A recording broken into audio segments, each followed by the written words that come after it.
I think that the number one goal tends to be make me look better. And I also want to make people look better every day. But that's not my goal when it comes to dreadlocks.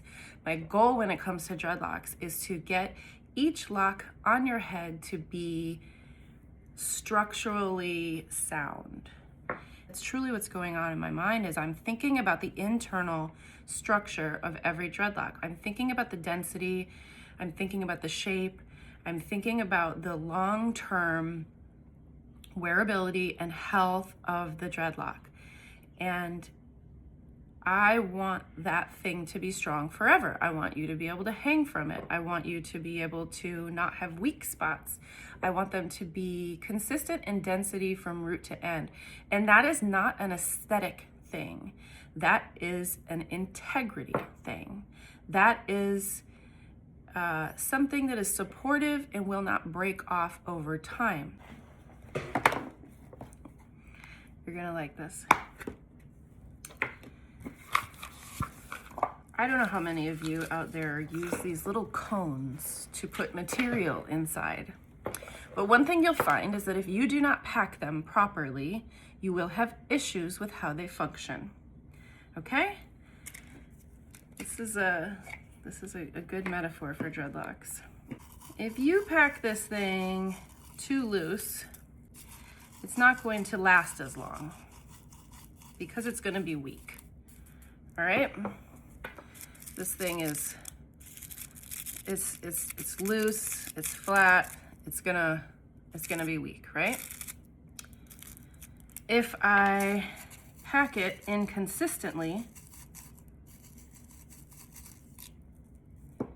then I'm going to have hard spots and weak spots, right? And if I pack it where there is weak spots and inconsistencies in the density, that's going to be an issue too. It's not going to work right.